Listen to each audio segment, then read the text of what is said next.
السلام عليكم حبايبي، عاملين ايه؟ يا رب تكونوا بخير ان شاء الله. كل سنه وانتم طيبين. كده عدى النهارده 12 13 يوم من رمضان، فخلاص كده دخلنا الحمد لله بفضل الله. ربنا يا رب طبعا يكمل لنا على خير ان شاء الله رمضان يا رب، واعوام واعوام مديده في طاعه الله.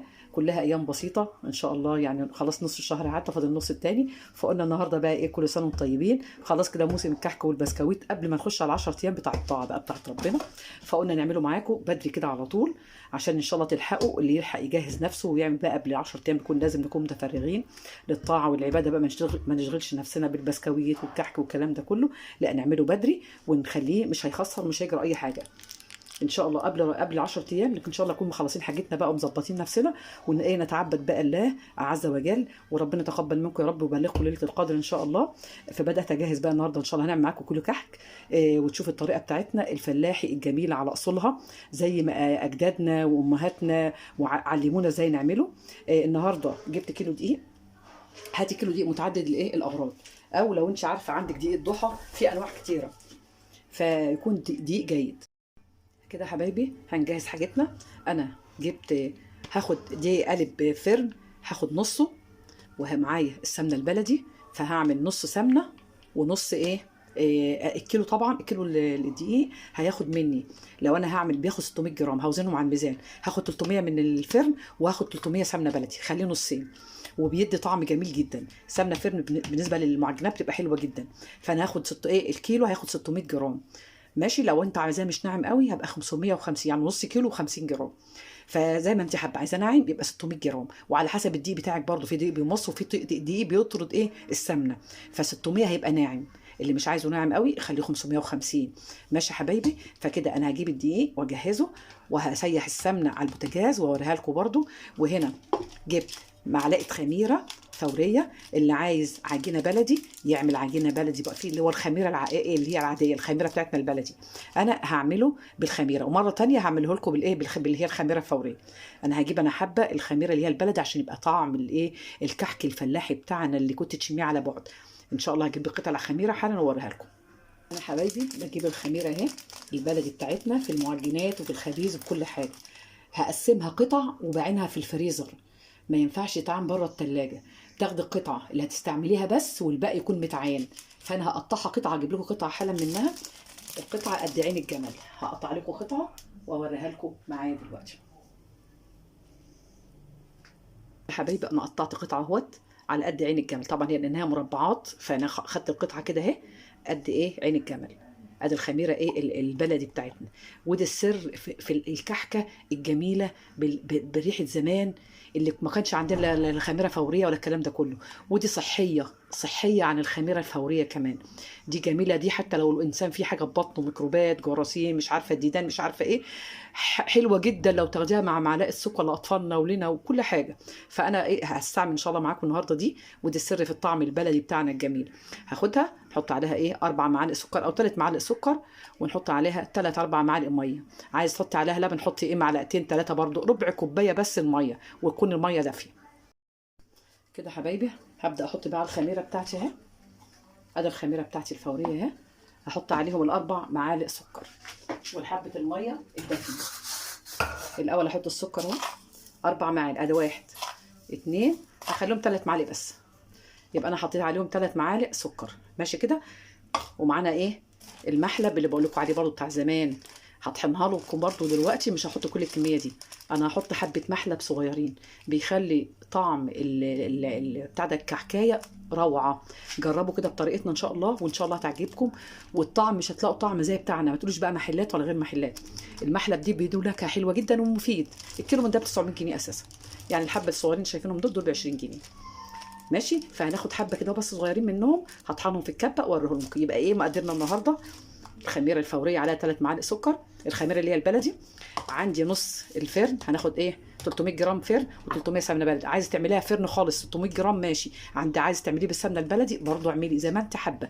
بس المهم ما ينفعش غير بالسمنه او لو عندك زبده لازم تسيحيها، لو انت عايز تعمليه بالزبده ماشي. عايزاه احنا النهارده ان شاء الله هنعمله بطريقه السمنه المقدوحه، عشان بيدي نكهه حلوه قوي. برضو اللي عايز يعمله على البرد، بس ده بيتاكل على طول ما يغيبش عشان طعمه ما يغيرش ماشي يا حبايبي. عندكم كام طريقه للكحك، النهارده هنعمله بالايه، بالسمنه المقدوحه.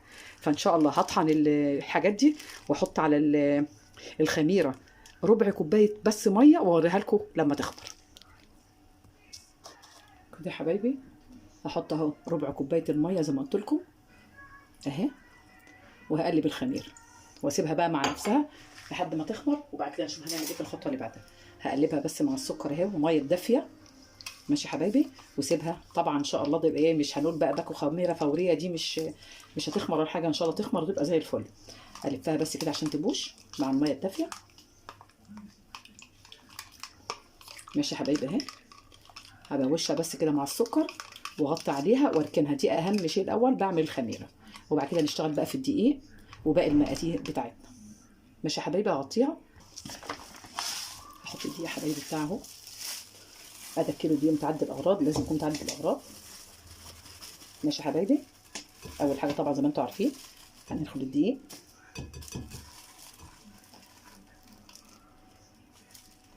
ماشيين كده مع بعض تمام. كل الدقيق اهو هندخله واحط عليه معلقه ملح صغيره واحط عليه المحلى بحاله. يبقى اول حاجه ده اول حاجه نعملها. ثاني خطوه هو معلش الفيديو مطول النهارده، هيطول شويه بس عشان تعرفوا كل الخطوات مع بعضنا كده، عشان ده كحك العيد يعني ان شاء الله لازم يطلع حلو وان شاء الله وجميل كده. في التسويه كمان نشوف هتسوى ازاي، كل الخطوات هنقولها مع بعضين من اول كده ما نبدا اهو زي ما احنا بدانا مع بعض. خلاص الدقيق كده جاهز، ماشي يا حبايبي. الخطوه اللي بعد كده بقى انا هجيب الميزان بتاعي وهوزن ايه، هوزن السمنه بتاعتي، ماشي كده تمام. خلي زبده كده شويه اهو كده على ايه، على 10 اهوت، يعني على الواحد، قصدي على الواحد. هجيب بقى السمنه اقطعها، هاخد بس 300 جرام من هنا و 300 جرام من هنا.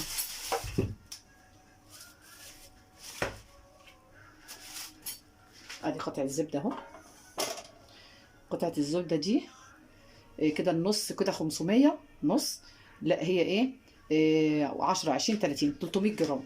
وهكمل عليها بالسمنه برضو اهي، هحطهم على بعضهم وابدا ايه اسيحهم على البوتاجاز.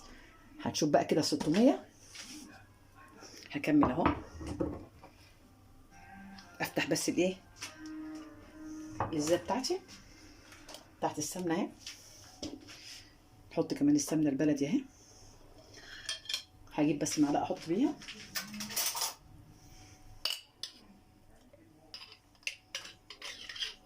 ونسيح ده كله على البوتاجاز بقى.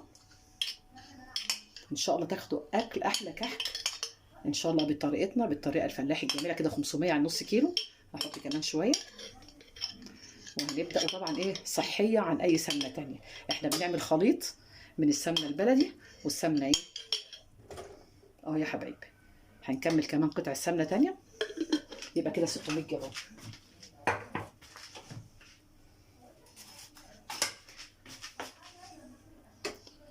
كده لا ده كده زياده، يبقى كده هنخلي 600، ده هنقلل شويه عشان لازم يكون بالظبط، مش هنقطع كده اللي يبقى ايه سايح خالص.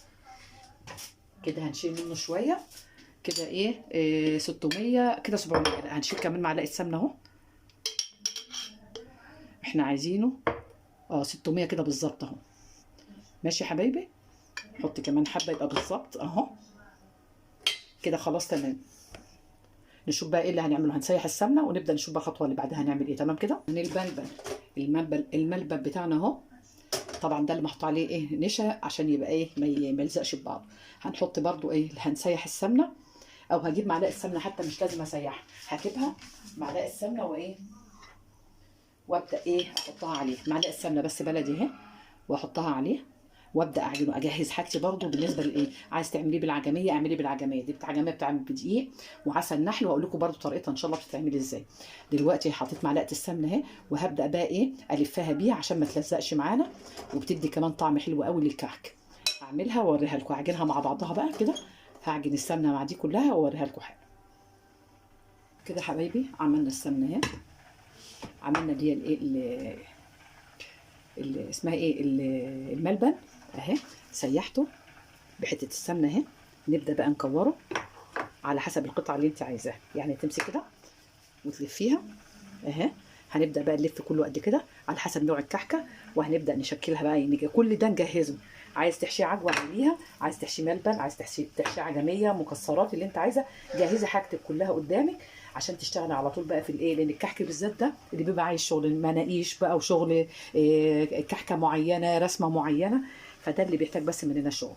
ان شاء الله اكمل بقيه اللف الملبن واوريكم بقى كده الخطوه الثانيه ايه ان شاء الله بعد كده. تمام. معلقه ملح صغيره اهي، هبدا احط عليها معلقه الملح. هجيب كمان المحلب واحطه عليه دلوقتي، الحاجات الجافه احطها مع بعضها. المحلب اهو يا حبايبي بعد ما طحنته، شايفينه اهو. عايزه تحط ريحه الكحك، هنحط معلقه برده صغيره ريحه الكحك، هجيبه برده نحط ريحه الكحك دلوقتي عليه. اللي مش حابب ريحه الكحك ما تحطيش ريحه الكحك، هو كده هيبقى طعمه جميل جدا من غير اي حاجه. ماشي يا حبايبي. هنحط بس معانا ريحه الموز او ريحه الورد عليه، نقطه ونقطه، بيديكي نكهه حلوه قوي الكحك بايه بتاعنا البلدي الفلاحي الحلو. كده يا حبايبي زي ما انتم شايفين كده، السمنه هحطها على البوتاجاز اهوت، وهقدحها عشان دي برده النكهه الجميله بتاعتنا.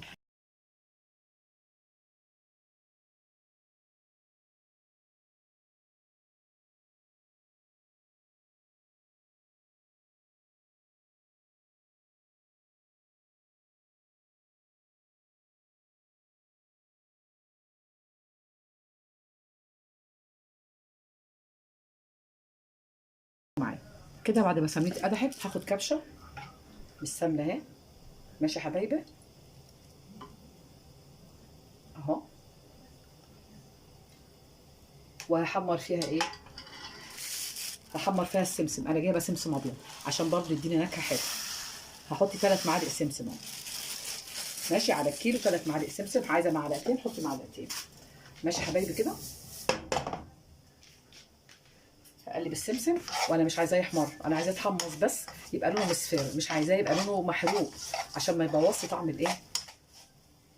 اهو هخليه يحمر، يتحمر مش يحمر.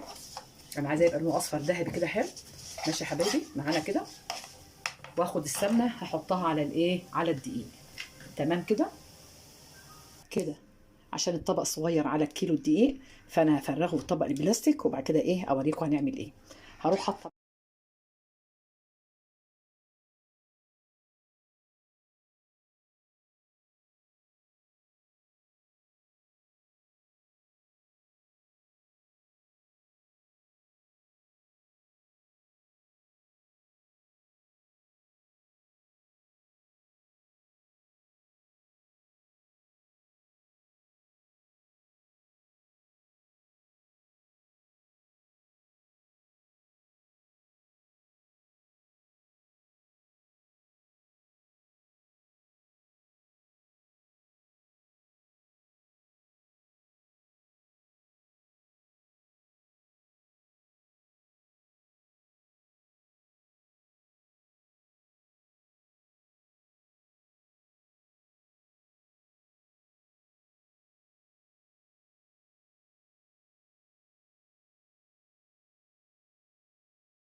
كده يا حبايبي شايفين النقشه اهي ماشي كده.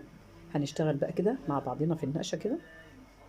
برضو هعمل واحده قدامكم ونبدا نرص في الصاج.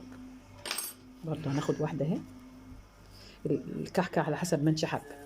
باخد حته كحكايه اهي، امسكها احط فيها الاول الملبن،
مش عارفه باين مسمر في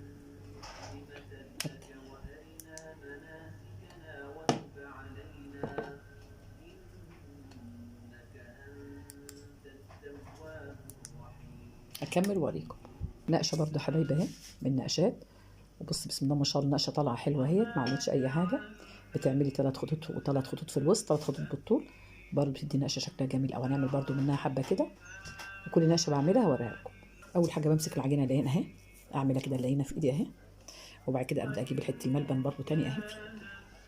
عشان كده كان لازم نجهز الملبن على طول اهي.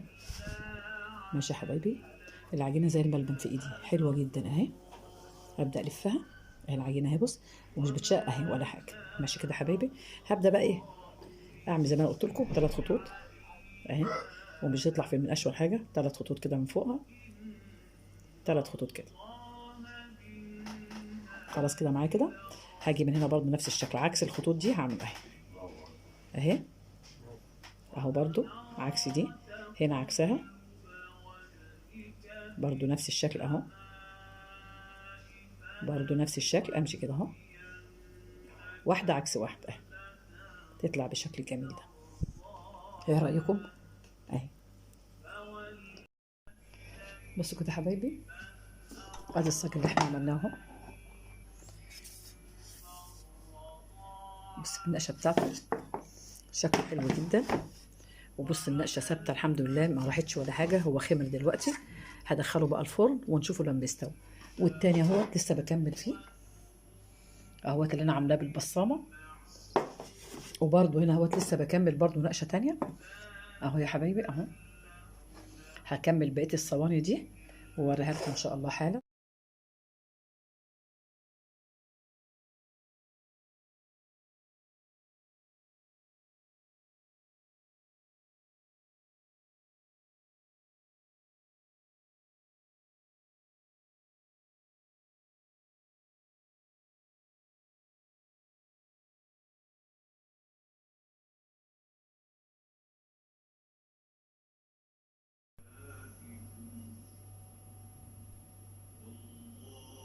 بصوا منظر الكحك عامل ازاي، روعه. ان شاء الله يستوي في الفرن واطلع اوريكم كمان السوا بتاعه شكله ايه.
ولسه كمان الصاج اللي في الفرن كمان لسه ما طلعش. السوا بتاعه روعه، ومعنى ان هو مخرم من تحت كده ومن فوق، بيبين اللي الكحكايه واخده حقها وايه في السوا. الحمد لله مش مكتومه ولا حاجه. بصي،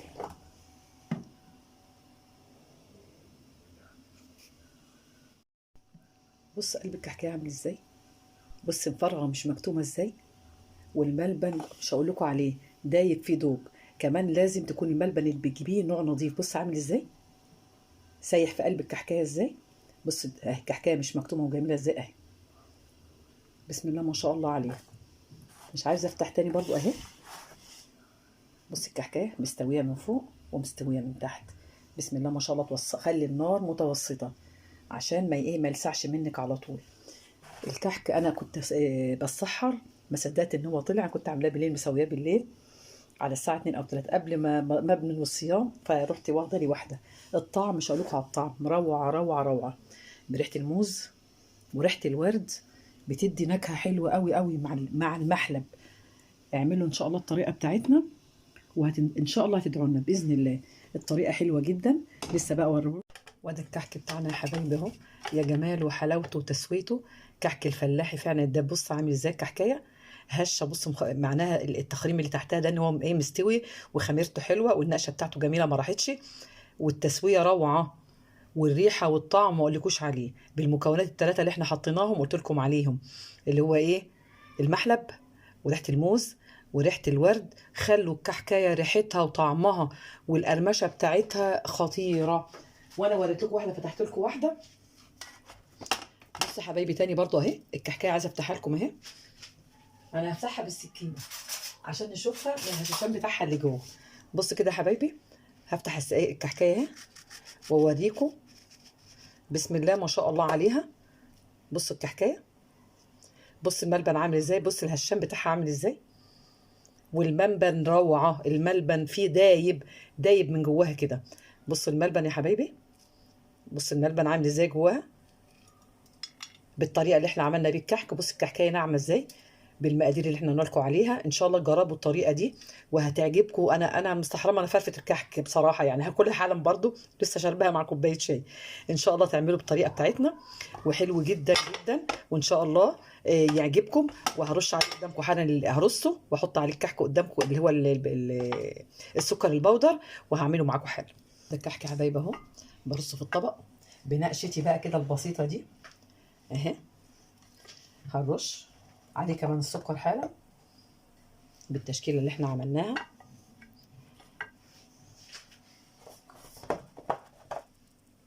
عايزه تعملي كحكه كبيره اعملي الكحكه الكبيره، عايزه تعمليها متوسطه زي ما انت حابه تعمليها. وادي السكر اهو، وهنبدا نرش بقى نزوق الكحك بتاعنا. طبعا انا كله ايه مش هزوقه كله بالايه بالسكر، لان انا برضو كان كده قلت ابدا معاكم بس النهارده حبه الكحك دول، لكن ان شاء رب العالمين بقى كده ليله العيد برضو هعمل حبه. وده حبايبي الكحك بتاعنا الجميل اهو. بالطريقه اللي احنا قلنا لكم عليها. بسم الله ما شاء الله، وشفتوه وناعم وخطير، والطعم والريحه ما اقولكوش عليها. ان شاء الله الكحك الفلاحي فعلا ماشي. اشوفكم على خير، بحبكم في الله، والسلام عليكم ورحمه الله وبركاته.